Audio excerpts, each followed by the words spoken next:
오늘은 만우절이다. 딱히 할 것도 없던 우리들은 여느 때처럼 내 방에 모여서 맥주를 마시고 있었다.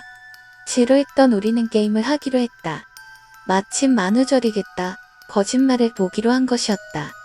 그리고 그것을 안주 삼아 이야기하며 술을 마시는 것이었다. 시시한 게임이었다. 하지만 그 시시함이 좋았다. 1번 타자는 나였다. 이번 여름에 헌팅한 여자가 임신했지 뭐냐. 실은 지금 한 아이의 아버지라고. 그때서야 처음 알았지만 사람은 거짓말을 하라고 시키면 정작 100% 거짓말은 할 수 없다. 나는 여름에 헌팅은 하지 않았지만 여자친구가 임신했던 터였다. 한 아이의 아버지는 아니었지만 낙태를 시킨 아이는 있었던 것이다. 어느 놈이 어떤 거짓말을 하고 있는지는 좀처럼 알 수 없다. 그리고 알 수 없기 때문에 더 즐겁다. 그렇게 순서대로 거짓말은 이어져서 결국 마지막 놈의 차례가 되었다. 그 녀석은 홀짝 맥주를 삼키고 염치 없다는 듯 이렇게 말했다. 나는 너희들 같이 그럴듯하게 거짓말은 못하겠어. 그 대신 하나 만들어낸 이야기를 해줄게. 뭐야, 그게. 게임의 취지에 어긋나잖아. 에이, 상관없으니까 들어봐. 심심하게 만들지는 않을 테니까. 그렇게 말하고 자세를 바로잡은 그는 중얼거리며 이야기를 시작했다. 아침에 일어나자 아무것도 없는 흰 방에 있었다. 어째서 거기에 있는지 어떻게 거기까지 왔는지는 전혀 기억이 없었다. 단지 눈을 뜨자 내가 그곳에 있었다.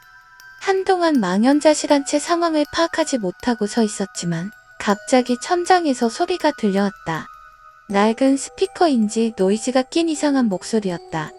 지금부터 나아가게 될 길은 인생의 길이며 인간의 업을 걷는 길이다. 선택과 고민과 결단만이 있다. 걷는 길은 많아도 끝은 하나. 결코 모순된 길을 걷지 말아라. 그제야 깨달았지만 내 등 뒤에는 문이 있었다. 옆에는 나아가라. 라고 써진 붉은 글씨가 찰싹 붙어 있었다. 그 문으로 들어서자 오른손에는 텔레비전이, 왼손에는 침낭이 들려 있었다. 텔레비전에서는 쉴 새 없이 수많은 나라의 굶주린 이들의 모습이 비치고 있었다. 그리고 바닥에는 종이 조각이 떨어져 있었다. 세 개 중 하나를 고르시오. 하나, 오른손에 텔레비전을 망가뜨리기. 둘, 왼손에 사람을 죽이기.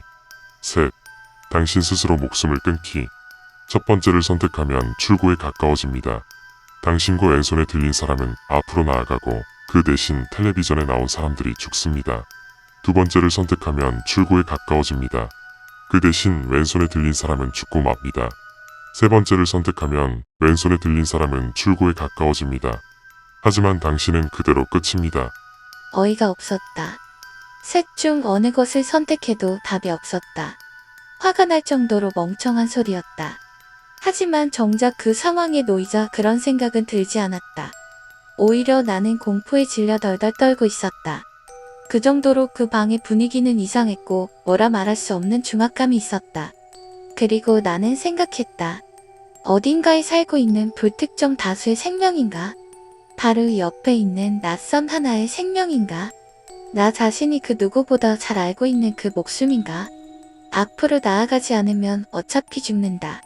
그것은 세 번째를 선택하는 것일까? 싫다.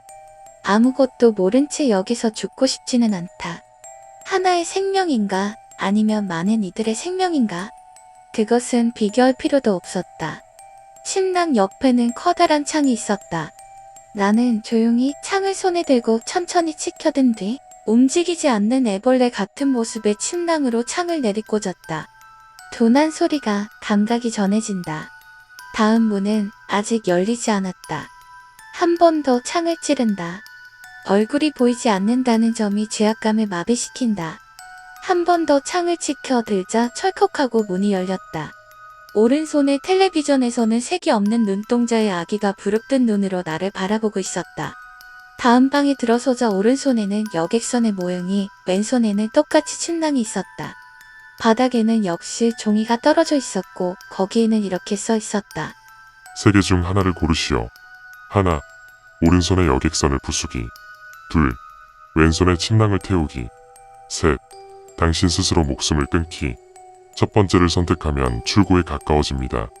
당신과 왼손에 들린 사람은 앞으로 나아가고 그 대신 여객선의 승객들은 죽습니다. 두 번째를 선택하면 출구에 가까워집니다. 그 대신 왼손에 들린 사람은 죽고 맙니다. 세 번째를 선택하면 왼손에 들린 사람은 출구에 가까워집니다. 하지만 당신은 그대로 끝입니다. 여객선은 단순한 모형이었다. 제대로 생각하자면 그런 모형을 부순다고 사람이 죽을 리가 없었다. 하지만 그때 나는 그 종이에 적힌 것은 반드시 사실이라고 생각했다. 이유는 없었지만 단지 그렇게 믿고 있었다. 나는 침낭 옆에 있던 등유를 침낭이 젖도록 뿌리고 성냥을 켜서 던졌다. 침낭은 금세 불길에 휩싸였다. 나는 여객선의 앞에 서서 뿌연 연기 속의 모형을 바라보며 문이 열리기만을 기다렸다. 2분 정도 지났을까? 더 이상 시간 감각은 없었지만 사람이 죽는 시간이네요. 2분 정도였을 것이다. 철컥하는 소리와 함께 다음 문이 열렸다. 왼손이 어떻게 되어 있는지 확인은 하지 않았고 하고 싶지도 않았다. 다음 방에 들어서자 이번에는 오른손에 지구본이 있었고 왼손에는 또 침낭이 있었다. 나는 빠른 걸음으로 들어서 종이 조각을 주었다. 세 개 중 하나를 고르시오. 하나, 오른손에 지구본을 부수기. 둘, 왼손에 침낭을 쏘기. 셋, 당신 스스로 목숨을 끊기. 첫 번째를 선택하면 출구에 가까워집니다. 당신과 왼손에 들린 사람은 앞으로 나아가고 그 대신 지구상 어딘가에 핵폭탄이 떨어집니다. 두 번째를 선택하면 출구에 가까워집니다. 그 대신 왼손에 들린 사람은 죽고 맙니다.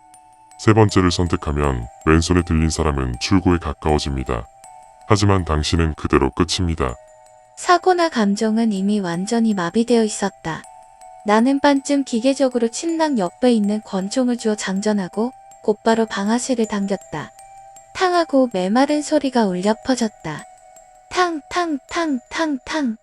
리볼버는 6발을 쏘자 텅 비었다. 처음으로 쏜 권총은 편의점에서 물건을 사는 것보다 더 간편했다. 문으로 향하자 이미 열려 있었다. 몇 번째 총알로 침낭 속에 사람이 죽었는지는 알고 싶지도 않았다. 마지막 방은 아무것도 없는 방이었다. 나는 무심코 하고 소리를 냈지만 여기가 출구인지도 모른다는 생각이 들어 마음을 놓았다. 겨우 나왔구나 싶었다. 그러자 다시 머리 위에서 목소리가 들려왔다. 마지막 질문이다. 3명의 인간, 그리고 그 3명을 제외한 전 세계의 인간, 그리고 너. 셋 중 하나를 죽여야 한다면 너는 무엇을 선택하겠나? 나는 아무것도 생각하지 않고 조용히 내가 온 길을 가리켰다. 그러자 머리 위에서 또 소리가 들렸다. 축하한다. 너는 모순에 빠지지 않고 선택을 완료했다. 인생이란 선택의 연속이며 익명의 행복 뒤에는 익명의 불행이 있고 익명의 삶을 위해서 익명의 죽음이 있다. 너는 그것을 증명했다. 그러나 그렇다고 결코 생명의 무게가 가볍다는 것은 아니다. 마지막으로 너에게 한 사람 한 사람의 생명이 얼마나 무거운 것인지를 느끼게 해주마. 출구는 열렸다. 축하한다. 축하한다. 나는 멍하니 그 소리를 들으며 안심하면서도 허탈함에 잠겼다. 온몸에서는 힘이 빠져서 휘청거리면서 겨우 마지막 문을 열었다. 빛이 쏟아지는 눈부신 방을 반쯤 장님처럼 걸어가자 다리에 무엇인가가 부딪혔다. 세 개의 영정이 있었다. 아버지와 어머니, 동생의 영정이. 그의 이야기가 끝났을 때 우리는 침도 삼킬 수 없을 정도로 긴장하고 있었다. 이 이야기는 도대체 뭘까? 형용할 수 없는 압박감은 무엇이란 말인가? 거기에 있는 모든 사람이 형체없는 불안감에 사로잡혀 있었다. 나는 맥주를 한 입에 들이키고 애써 소리를 높여 이렇게 말했다. 그럼 기분 나쁜 이야기는 그만해. 재미는 거짓말을 해보라니까. 그래, 너도 이번에는 이야기 말고 뭐라도 거짓말을 해봐.